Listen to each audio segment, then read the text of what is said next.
Olá pessoas, meu nome é Guilherme Rodrigues, estamos iniciando mais um Prosa de TI. Hoje com um convidado que a gente se conheceu nessa trajetória acadêmica. A gente tem muita história para contar juntos, muitos cursos que a gente trabalhou em conjunto. E também vai falar da experiência dele de mercado. Obrigado demais, Fabrício Lana, por ter vindo. Guilherme, show de bola, é um prazer estar aqui. Obrigado pelo convite aí, valeu demais. Muito legal te ter aqui. E tem um momento tenso que a gente vai conversar ainda sobre urna eletrônica, né? Que você trabalhou no TRE por um período. Mais tenso para quem não acredita do que para quem acredita. Mas antes da gente chegar lá, como é que a TI chegou na sua vida? Como é que foi esse percurso, tanto de ambiente acadêmico, né? Curso que você fez, a trajetória no mercado, como é que elas se complementaram? Conta pra gente. Então, Guilherme, assim, desde muito novo eu já queria ter uma independência financeira, o que me fez buscar, na verdade, primeiramente um curso técnico, né? Uhum. E aí eu fiz o curso de eletrônica no Cefet, onde tinha também o curso de desenvolvimento de sistemas, na época mesmo técnico. Só que eu me apaixonei pela eletrônica, dessa coisa mesmo de desmontar e montar as coisas e tal. E a partir desse conhecimento lá, onde tinha um ramo de microprocessadores, de programação e tal, lembro que a gente aprendia assembler, né? Lá no hardware mesmo. E eu comecei a gostar de TI. Mas antes de eu virar para a área propriamente, eu cheguei até a cursar um tempo de engenharia na PUC, onde eu brinco que eu tenho 2 arrependimentos, porque eu fui até o 6º período de engenharia totalmente regular, sem tomar nenhuma reprovação, e resolvi sair. Então, meus 2 arrependimentos é o de ter entrado e o outro ter saído. Então, você que tá ouvindo aí, ó, se você tiver no olho no da pessoa. 6º período de engenharia, cara, não sai não, mas... E a parte boa dessa história toda é que, assim, eu também entrei muito jovem. Então, às vezes a gente tem uma ansiedade muito grande de passar na faculdade e tal, e aí eu acabei largando o curso, numa hora que talvez eu não devesse ter largado, mas aí eu fiz a virada para a ciência da computação, né? E aí comecei a ir para a área mesmo de TI e mas tal. O que foi a virada de chave? O que foi o fator decisivo ali para, não quero mais engenharia, quero TI? Cara, teve 2 coisas muito loucas, porque quando eu larguei a engenharia, na verdade eu queria ser piloto de avião. Mas aí rolou uma pressão muito forte em casa e tal, e eu falei, não, eu quero um lugar onde eu possa manifestar criatividade. Aí eu vi na área de desenvolvimento, que acabou não vindo a ser a minha área específica, né? Mas vi a possibilidade de criar, de explorar coisas novas e de fazer, e aí é que eu fui para a área de ciência da computação, mas eu larguei a engenharia para ser piloto de avião. Tá aí, ó, vou fazer que nem você, uma hora eu vou fazer a lista aí, vou empreender em coisas novas, vou fazer meu curso de pilotagem ainda. Bom demais. Tu tem a sua hora. O tempo, né? E foi assim que eu fui, então, parar aí na área de TI, na parte de estudos, né? Aí já começou com experiência no mercado nessa época? Como é que foi? Então, aí profissionalmente, como que isso aconteceu? O curso técnico que eu recomendo para todo mundo também me deu essa possibilidade também de trabalhar muito cedo, né? Então, eu fiz 2 concursos na época, com 18 anos, um da Embratel e um da antiga Telemig. E tive até a felicidade de poder escolher entre um dos 2 e comecei a trabalhar, então, na Embratel. E lá eu já fui para a área de redes, que acabou sendo, e até hoje era o meu foco principal, né? E aí o próprio trabalho foi demandando mais capacitação, e aí profissionalmente eu vi que o rumo era esse mesmo, né? De lá, da Embratel, com um tempo, depois eu até te contar como que eu vi que estava na hora de sair.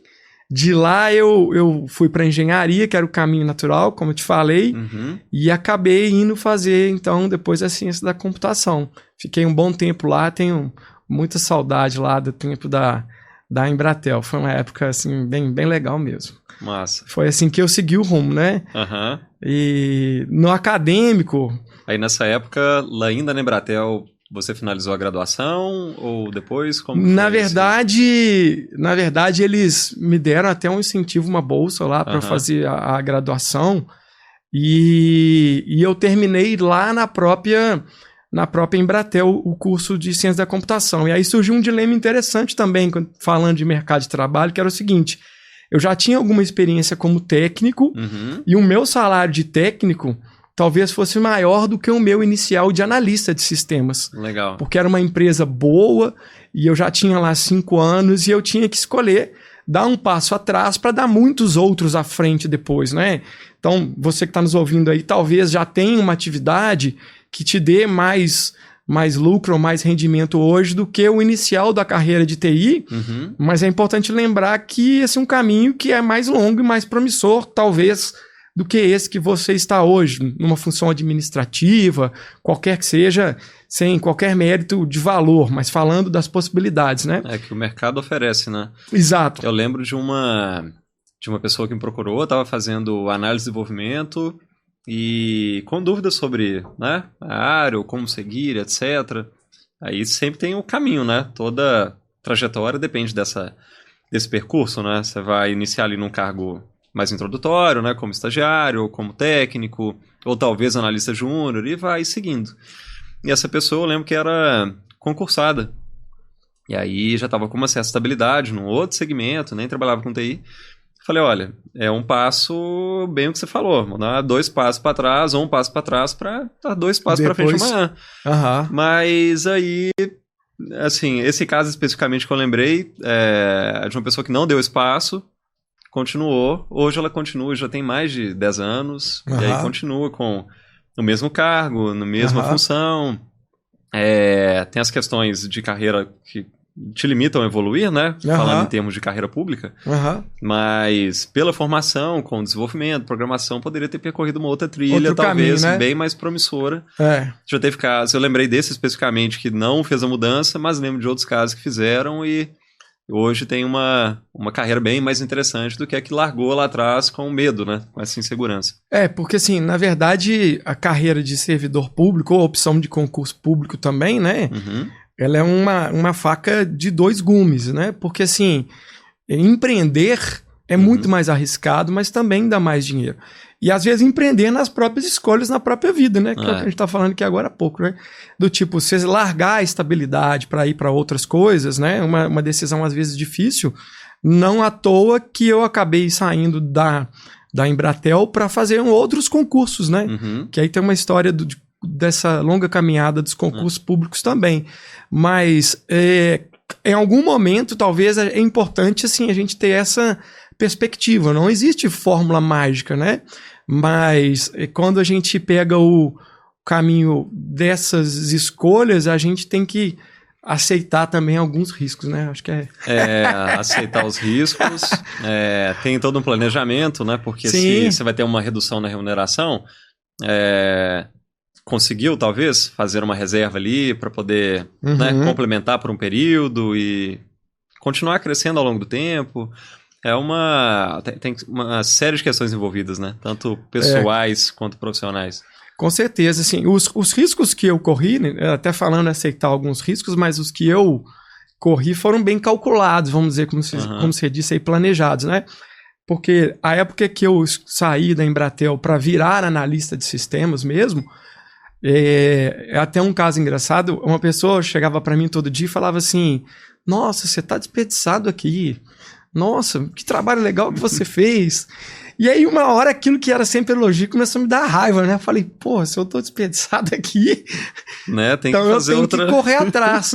E aí tinha essa situação que eu era técnico, mas eu não tinha o cargo de curso superior lá e eu precisava buscar outros horizontes, né? E aí eu fui, mesmo quando eu falo correndo risco, né? Eu resolvi fazer alguma mudança, mas bem cautelosa, apesar de estar sugerindo isso, porque fui para a área pública de novo, né? A Embratel era pública, virou privada, e depois eu voltei para o setor público, e aí comecei a área de concursos aí, né? Fiz alguns concursos públicos e acabei chegando onde eu estou hoje, né? E nesse meio do caminho aí, tiveram várias coisas, né? Pra gente recapitular aqui. O momento que eu te conheci, a gente... sim. Né, na docência. Teve também Vamos para um momento tenso do dia, né? TRE, eu te conheci, você estava no TRE, inclusive. Tava no TRE. Te conheci através da sua irmã, que é professora também. Foi, exatamente. Tá precisando de um professor lá para pós, aí selecionou lá com a gente. Sim. Eu comecei a aproximar da UNA lá, quando você me chamou para dar disciplina de criptografia, né? Foi. E eu estava numa investida de começar estudos também na área de segurança. Uhum. E aí casou uma coisa com a outra, mas esse caminho da docência, que é uma possibilidade também de carreira, ele foi até engraçado quanto esse momento lá na Embratel, quando alguém falou assim, você está desperdiçado aqui, que eu falei, não, vou correr atrás então de um lugar melhor. Porque o caminho da docência começou com uma crise assim, meio que de autoestima. Uhum. Isso todo mundo que formou ou é recém-formado deve ter aquela sensação de, pô, não aprendi nada, não sei nada. E aí, da sensação de que eu não sei nada, eu simplesmente comecei a ensinar. Cara, é complexo, porque muito quando a gente louco. tá formando, é meio que um vazio, né? De, cara, acabou. E agora? Pois é. E dá essa sensação, eu vou contar como que aconteceu, porque assim que eu passei no concurso lá do TRE, eu fui para uma área de redes, onde o foco do trabalho tinha um recorte específico dentro de redes, né, que eram servidores Linux, redes locais, e a minha experiência na Embratel era com outro segmento, mesmo sendo em redes, né, que eram redes de longa distância e tal, mas enfim... E aí eu falei, cara, eu preciso de uma empolgação de ter passado lá no concurso em terceiro lugar para a convivência e o começo do trabalho. Eu falei, puxa, eu não tô dando conta disso aqui, eu tenho que estudar mais. E aí comecei a buscar pós-graduações, estudos, uma coisa que a gente sempre vai ter que fazer, né? Continuar estudando e capacitando, não tem outra alternativa. E achei uma faculdade.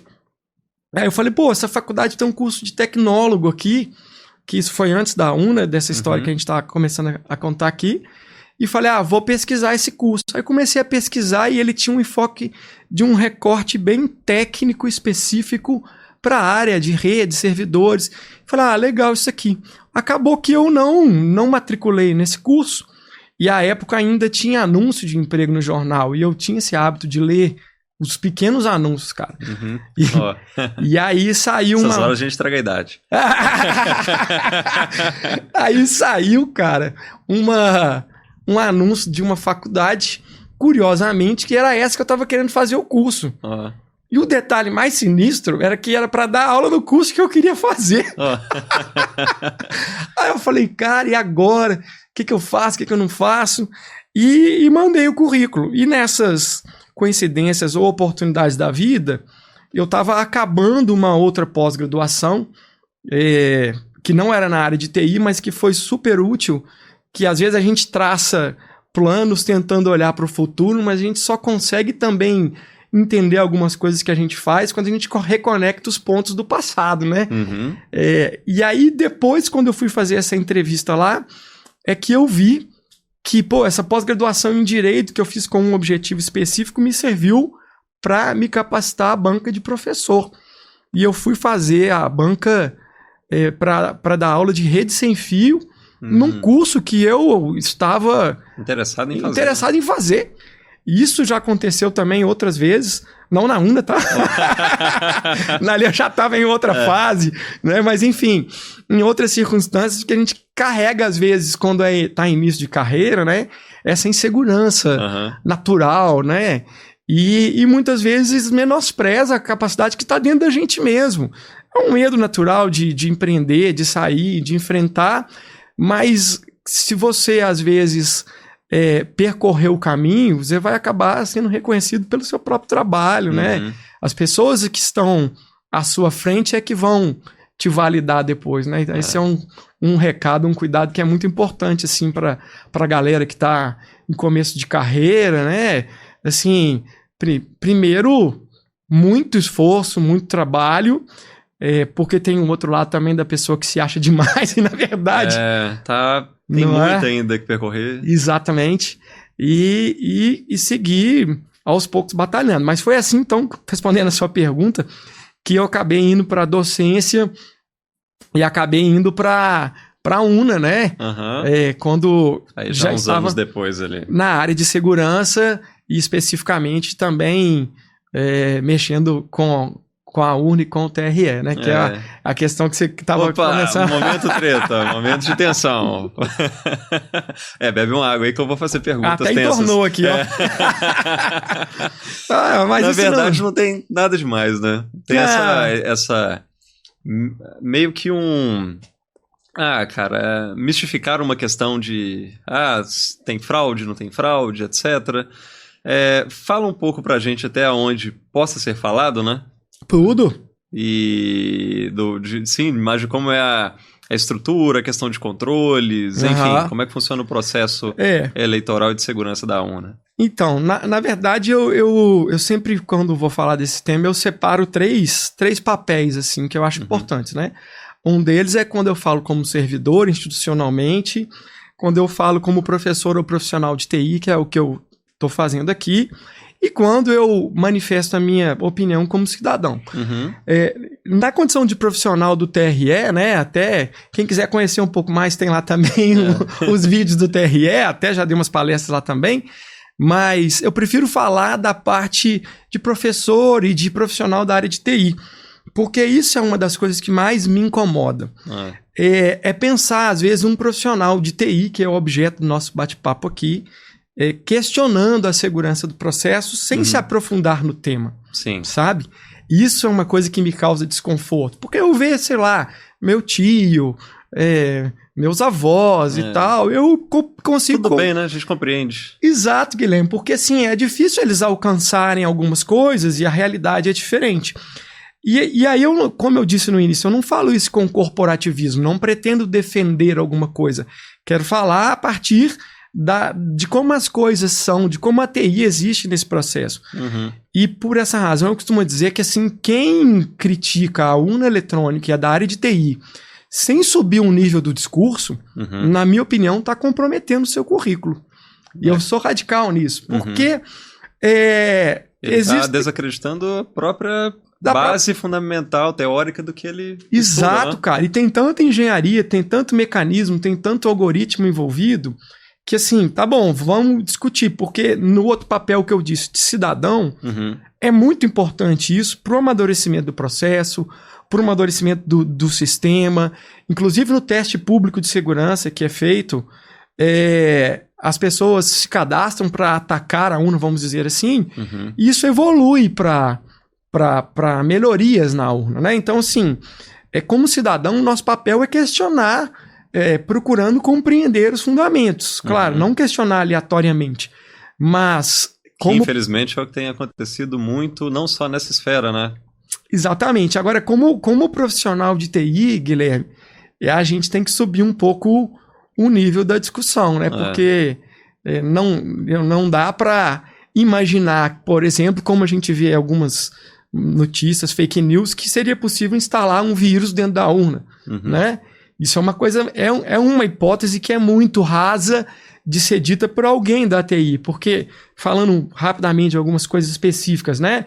Existe um hardware criptográfico que verifica a assinatura de tudo que é instalado na urna, tal que essa hipótese, por exemplo, a urna nem ligaria.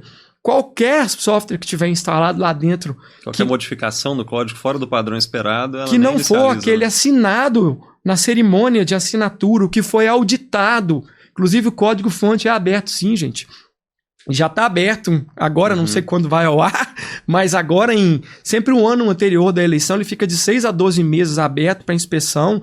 Claro, tem que se cadastrar e tal, e um montão de procedimentos, porque nós estamos falando de algo institucional, né? Mas enfim, então a UNA nem ligaria se outro código que não aquele que foi objeto da inspeção do código do fonte, depois o que foi assinado digitalmente, auditado, o hash validado, ela nem ligaria. Uma série de outros mecanismos que a gente pode ir detalhando conforme formos evoluindo aqui, mas então quem é de TI tem por esse, eu costumo dizer, dever, cara. Dever de mesmo questionando, subir o nível do debate. É bom para a justiça eleitoral, né? É bom para a sociedade, mas a gente precisa de afastar aí a dúvida como um princípio da certeza. Acabei de inventar isso aqui. O que eu quero dizer com isso? É que, na verdade, para atacar hoje a urna eletrônica, você não precisa demonstrar a fraude ou a falha, né? Basta implantar a dúvida. Basta qualquer pessoa sem embasamento técnico, sem conhecimento das questões de TI, né, ou, enfim, de sistema envolvidas ali, ele possa lançar um questionamento sobre todo o processo, todos os controles, toda a questão de conectividade, e criptografia, e sistema, e código. Cara, absurdo. E às vezes sem ter a mínima ideia disso, né? Então, assim, não é preciso demonstrar nada, é só implantar a dúvida se isso for bem construído, né? Tiver uma boa narrativa, vende. Exatamente. E aí vem essa história toda das fake news e tal, né? Mas, enfim, esse que é o dilema hoje, eu acho que relacionado a esse processo é clarear, esclarecer, iluminar, informar é sempre mais difícil do que obscurecer. Sim, até é o que tem de... não só nessa área, né? Mas de pessoas que gostam de... parece que se sentem atraídas, né? Por teorias de conspiração. Cara, certeza. Não é? É muita ficção. Com certeza. Assistiu muito Black Mirror. Mr. Robot. E aqui? Mas é isso. Mas, inclusive, assim, até pegando esse gancho aí do Mr. Robot, nem sei se é Robot ou Robot, mas é curioso o seguinte, porque quando a gente fala da segurança das eleições como um todo, a gente está falando de uma série de mecanismos e mesmo que tivesse ocorrido uma invasão, vamos dizer assim, existe uma distância muito grande entre conseguir invadir a rede de um lugar e conseguir fazer uma fraude na eleição. Isso também é importante as pessoas saberem, porque ainda que um hacker tivesse conseguido invadir a rede do TSE, para ele fazer a fraude, nós temos uns princípios muito importantes que têm que ser lembrados. Primeiro, ele tem que conseguir escalar o efeito do seu ataque. O que é isso? Ele tem que fazer com que aquele erro ou falha ou a intenção maliciosa dele se propague para 525 mil urnas diferentes. Talvez ele possa fazer em algum lugar centralizado e tal, mas... no banco, tal. Enfim, mas ele tem que lembrar que tem que escalar. Segundo, para a gente falar que a fraude foi bem sucedida, ela tem que ser não detectável. Porque senão, se ela for detectável... só mostrar o log. Volta o processo. Então, se existe a possibilidade de fraude, a fraude foi detectável... ainda assim entendo que o sistema cumpriu o seu papel, né? Houve um problema, uma falha, né? Então isso aqui vai ter que ser refeito, né? Então, teria que ser escalável, teria que ser não detectável e uma série de outras questões técnicas também que complicariam esse processo, né? Então, assim, eu costumo dizer que existe uma, não vou dizer uma ilusão, mas muita fantasia ao redor do tema, que rende... inclusive no cinema.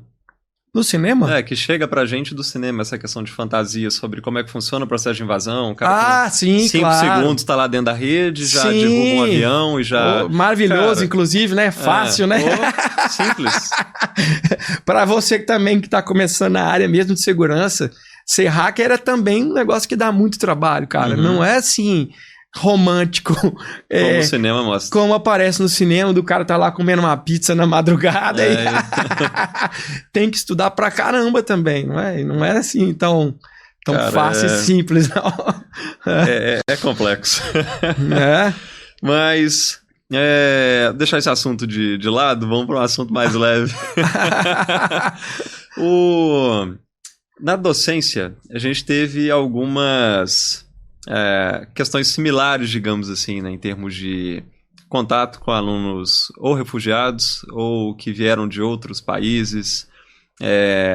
Vou até deixar um abraço aqui para o Ivandro Remani, se estiver assistindo a gente. Ele era de Moçambique, veio fazer a graduação, na época eu estava lecionando na graduação na UNA. Lembro da família dele na cerimônia de formatura, tirei foto com ele, com a família. A gente já teve lá alunos que era da Angola, de outros países também da África. E é uma coisa... assim, o quão poderoso é a educação, né? O quanto que ela tem a capacidade de transformar a vida de uma pessoa, em muitos casos sem perspectiva nenhuma, e aí tira ela de um contexto de vida que consegue transformar a vida dela, a vida da família dela. Você teve algum caso especificamente? Guilherme, isso aí eu acho que é o que a gente fala da cachaça pedagógica, furor pedagógico, porque é o que dá a gente, como professora, o tesão de ser professor, né, cara? A ideia, assim, da gente enxergar a possibilidade de jogar uma semente, ou ainda que minimamente, transformar a vida de alguém, né? E isso dá muito gás em quem é professor. Se você conhece um professor e rapidamente identificar essa característica nele, cola nele que ele vai te fazer, vai te fazer voar, porque é o que movimenta a gente. Eu me lembro de alguns casos, eu tive um aluno do Irã que era refugiado e teve na graduação a primeira oportunidade dele no Brasil de trabalhar. O nome dele era Mohsen, ele era lá do Pitágoras. E tive também alguns casos interessantes, um até recentemente, de uma aluna assim, bem humilde e que num curso de 2 anos gastou aproximadamente 5 anos para fazer o curso. E assim, eu comecei a dar aulas para ela no início do semestre, ela estava sempre lá de cabeça baixa, muito desanimada, e eu falando, pô, tem que botar pilha nessa menina, e sempre indo atrás, provocando, porque a história dela é essa que você falou, filha de pai pedreiro e mãe empregada doméstica. E educação é uma possibilidade de transformação da realidade social, cara. Isso é muito poderoso. E quando o professor enxerga isso, é um gás. Então, aí eu insisti muito com essa menina, mas acabei não dando aula para ela de novo. Muitos anos depois, estou lá no TRE, me aparece me dando um abraço, estagiária. O que você está fazendo aqui? Não, eu tô no último período, tá faltando uma disciplina para mim. Pô, mas que legal, 5 anos, parará. Beleza, então, vamos lá. E eu acabei vindo a ser o responsável pelo estágio dela ainda por cima. Ela foi não foi eu que selecionei, não fiz nada, mas acabei sendo o professor, o profissional responsável. E aí, Guilherme, por uma dificuldade que ela tinha especificamente com a disciplina de algoritmos, ela já tinha repetido essa disciplina 3 meses e não conseguia formar e tal. E aí eu falei, não, agora nós vamos ter que fazer uma força-tarefa. E aí, já nem dava aula mais na faculdade, fui lá com ela na biblioteca, falei, o livro é esse aqui. Fui lá no professor e falei, cara, você é professor dessa aluna? Aqui, eu não tô te pedindo para passar ela não, mas, cara, faz ela aprender esse negócio, cara. Porque tem 5 anos, a realidade dela é muito diferente e tal... E ela não tá conseguindo, e eu fui lá com ela na biblioteca, fizemos um multirão, até que enfim ela conseguiu se formar, trabalha na área, trabalhou na área de suporte e tal, e foi muito bacana essa experiência. Eu me lembro até o dia em que ela fez até me emocionar também, porque ela escreveu num papelzinho assim, e o papelzinho falou assim, Fabrício, tem uma coisa para te dar. Ela, mas o que é? Aí ela virou o papelzinho, tava assim, eu formei. Cara, aí foi coisa de filme. Aí a gente se abraçou, e ela chorou pra caramba e tal. Falei, pô, e vai em frente. E aí, espero que as oportunidades tenham se aberto para ela e para a vida dela. Então tem muitos casos assim, de modo que assim, nesse foco a gente está sempre falando de recomendação e carreira, não tem às vezes muita fórmula mágica não. Ela demorou 5 anos para formar em um curso que demorava 2. Por quê? Por causa da história dela. Foi difícil, ela veio de um lugar difícil, muitas coisas puxaram. Ela parou porque não tinha dinheiro para pagar, voltou, conseguiu bolsa, né? Mas é como eu dizia... Persistiu, né? Com certeza. E eu dizia na sala de aula, se você não é parente de algum político rico ou filho de alguém que já é dono de empresa, cara, estude. Dedique-se que tenha fé que uma hora... a ficha cai, continua batendo que a ficha cai. Leandro Carnal que diz, né? Ele fala, minha motivação são os boletos. Os boletos. Não casei com uma pessoa rica, não sou filho de alguém rico, então boletos. Mas eu acho que essa motivação dele é meio triste, né? Cara, motivar... Eu prefiro imaginar assim que a motivação é você ser ou se tornar alguma coisa melhor por alguém ou por algum propósito, né? Assim, claro que essa realidade bate mesmo, vai ficando mais velho, não tem jeito. Tô querendo ser poético aqui. Mas, o boleto chega. O boleto chega. Sempre vence. Mas, assim, perseguir ser alguma coisa melhor e usar aquilo que você sabe para ser melhor, inclusive para alguém, é algo que pode ser uma motivação interessante, né? Principalmente na área acadêmica. Eu acho que essa é a motivação do professor, né? Você vê que a água, nem para pra beber água, hein, cara? Não, pois é. Sai desembestando aqui. Não, deixa eu falar um pouquinho mais aqui, que aí você bebe água tranquilo. Bom, mercado. Dicas para quem tá começando. A gente já falou bastante coisa, mas assim, pensando em quem deseja iniciar a carreira, seja... A gente pode fazer mais de um paralelo aqui, né? Porque você trabalhou com redes, trabalhou depois com segurança. O que você poderia deixar de recomendação para quem quer também seguir essa trajetória, seja redes ou seja segurança? Então, na verdade, nos últimos anos eu estou até na área de ciência de dados, mas eu acho que é o seguinte, cara. A primeira pergunta que sempre me fazem repetidas vezes vale a pena fazer um curso superior ou vale a pena fazer uma certificação? Né? Antes de falar das áreas específicas, isso é uma pergunta muito recorrente.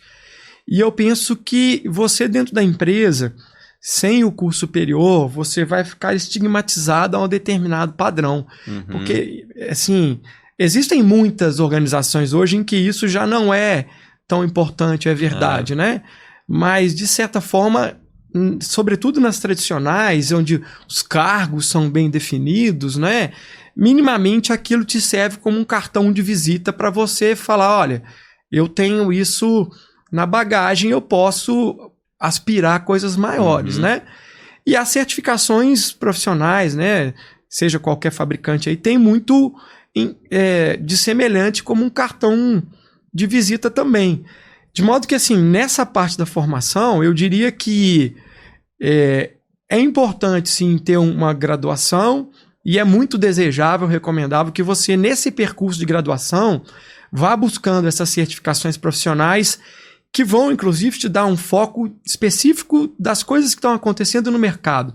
Porque a graduação, dependendo do caminho que você escolher, vai te dar uma base de fundamentos ali, mas a operação de ferramentas... Se especializar em algo exige mais do que o que a graduação pode oferecer. Isso também é importante a gente lembrar, né? E das áreas especificamente, eu vejo um momento assim muito forte para a área de inteligência artificial, ciência de dados e segurança, que são áreas que eu passei recentemente, né? Então, assim, o universo do que a inteligência artificial ainda pode fazer pela gente, eu acredito que ainda é muito grande. Existe uma possibilidade enorme, na minha opinião, de mercado em relação a isso. A área de segurança, da mesma forma, né? E na área de segurança, assim, eu até, sendo um pouco mais específico, nós temos aí diferentes oportunidades, né? Você pode atuar em red ou blue team, ou seja, atacando ou defendendo redes. Quando eu falo atacando, institucionalmente, né? Na parte que vai testar a segurança daquele ambiente, né? Na parte também de perícia ou análise forense também existe essa possibilidade. Mas, em linhas gerais, eu acredito muito na possibilidade ainda de evolução até dessas três coisas juntas, tá? Da área de inteligência artificial com segurança cibernética e talvez até ciência de dados. Como que, de repente, nós vamos começar a, sei lá, monitorar redes, prevenir ataques a partir de inteligência artificial, de ciência de dados, sobre todo aquele volume de logs e potencial de dados que tiverem ali prontos para serem transformados em informação. Essa é a área que eu acredito. Eu sou um pouco suspeito para falar, porque é um pouco do percurso que eu fiz, né? Mas eu acredito muito nesse caminho. E na parte de desenvolvimento, que é uma parte mais geral, né? Existe uma quantidade muito grande aí de vagas, né? Programador, desenvolvedor, se você abrir um site, tem uma quantidade enorme. Agora, o que eu escuto sempre, os meus amigos que são profissionais, empreendedores, até empresários aí, é que para arrumar um cara bom é difícil, entendeu? Sim. Esse é um grande gargalo. Então volta aquela dica anterior, né? Cara, estude, dedique, corra, que se você for um pouquinho diferente, você vai conseguir um negócio muito bom na área de TI, porque é um ramo que eu tenho 20 e tantos anos que eu tô na área, nunca vi uma crise como já aconteceu na engenharia, na odontologia, no próprio direito, outros ramos e profissões diversas aí. O máximo que eu já vi acontecer, às vezes, tem uma onda do salário ficar um pouco menor, mas nunca vi nenhum amigo meu, se você pensar assim, sabe aquele amigo seu ruim da faculdade? Pô, o cara ele ainda trabalha até hoje. Tá na área de TI ganhando bem, entendeu? Essa aqui é para a realidade aí do mercado, né? Complexo. Próspero... A controvérsia? Você falou um complexo de... Não, complexo de... Eu lembro de uma situação, eu formei em 2009, em 2011 comecei a lecionar, aí eu lembro de ter encontrado um amigo de sala de aula em 2012, e aí em 2012 eu já estava concluindo a terceira pós-graduação e comecei a lecionar na graduação. Em 2013 comecei o mestrado, mas assim, ainda estava ali começando no segundo ano da docência. E já estava com a minha empresa, com o CNPJ, com alguns contratos, prestando serviços em alguns locais. E aí encontrei esse amigo meu, como é que você tá? Tudo bem? Etc. Aí, e aí, né, o que você tá fazendo? Aí eu expliquei um pouco da trajetória, comecei a lecionar, tô com meu CNPJ, etc. Aí, e aí, como é que você tá? Cara, ele tava formatando máquina ainda, na mesma empresa, na mesma vaga, no mesmo cargo, de quando ele entrou no curso 6 anos atrás. E o que você atribuiu a esse pensamento? Aí, cara, não sei. Assim, tem as questões de estar bem para a pessoa, ou de estar cômodo a posição que está e não querer evolução, ou de talvez não vislumbrar uma oportunidade de melhoria ou de crescimento, ou porque a estagnação ela sempre me incomodou. Né, de chegar em um ponto e falar, cara, aqui eu não tô aprendendo mais nada, então eu tenho que sair daqui, cara, eu tenho que ir para outro lugar. Legal isso que você falou, porque isso me buscou uma coisa assim, que essa realidade também pode acontecer, né? Mas na área de TI, cara, tem um perfil que é muito importante, que se eu falar uma palavra aí, que é de buscar. Buscar melhorar profissionalmente, buscar a solução. Você nunca vai encontrar, nunca é muita coisa, mas boa parte dos problemas que você vai ter na área de TI, você não vai encontrar a resposta pronta. Você vai ter que buscar, você tem que ter um perfil de buscar, e buscar a própria melhoria profissional. Buscar e curiosidade. Né? É isso, de investigar, de ir lá no Google, de ficar horas pesquisando, né? E isso é muito importante na área de TI. Me lembro um ex-aluno meu, que quando se tornou profissional, fez uma entrevista de emprego, olha que legal a metodologia dele. Ele colocou uma máquina, na época um CD do Linux, a chavinha para abrir o gabinete e falou, instala o Linux. Só que ele tirou o cabo de energia da fonte de dentro do computador. E o que ele queria testar nessa análise não era a capacidade de instalar, era a capacidade do cara de buscar a solução. E aí ele falava assim, tem gente que em 5 minutos bateu na porta e falou, a máquina não liga. Mas eu deixei a chave lá para o cara abrir a máquina. E esperava que ele tivesse essa capacidade também de dar manutenção no PC. E aí ele disse que um aluno até lá que eu sugeri foi o que ele escolheu, porque ele abriu e viu que a fonte estava desconectada e aí conseguiu instalar o Linux. O difícil não era instalar o Linux, era ter aquela instinto, aquela pegada de correr atrás, de buscar, de resolver, de investigar. Isso é muito importante na área de TI, em qualquer ramo que seja, né? Tem que estar instigado, assim, com essa vontade aí, né, de descobrir, de investigar. Eu acho que essa é a maior dica que a gente pode deixar para quem está iniciando na área e, enfim, acho que essa é uma prática que deveria ser inata a pessoa que está ali buscando a área de TI, não só a área de TI, né? Qualquer área, porque a vida é resolver problema. Com certeza. Então a gente tem no nosso dia a dia... Desde, cara, vou fazer comida, vou tomar café, vou tomar banho, sei lá. Você está resolvendo questões que são necessárias ali no dia a dia. E TI também não é muito diferente disso. Ela só te exige com uma frequência maior, né, digamos assim. Sim, eu falo assim que inteligência não é você tirar não sei quantos pontos no teste ou tirar passar numa prova e tal. Inteligência é a sua capacidade de resolver problema, né? Quão hábil você é ou está para resolver os problemas que estão ao seu redor, especificamente na área de trabalho, né? Essa que é ou de ir atrás da solução, né? Essa que é a questão. Total. Né? Ô, Fabrício, essa prosa poderia durar muito mais, mas... mas foi muito rápido, cara. Obrigado, nada. Show de bola. Mais de 40 minutos. Que loucura. Passa rápido. Eu que te agradeço aí, né, pela oportunidade. Vou deixar um abraço a todos os ex-alunos tiverem a oportunidade de assistir. Um agradecimento também a todos que foram meus professores, né? Os meus ex-chefes. Nada, chefe não. As pessoas que me deram oportunidade, como o Guilherme também, desejando a essas pessoas aí todo sucesso na sua carreira e na sua vida pessoal também. Massa. Pra gente fechar, se você pudesse voltar lá no Fabrício, que estava começando, lá no Cefet, o que você falaria para ele?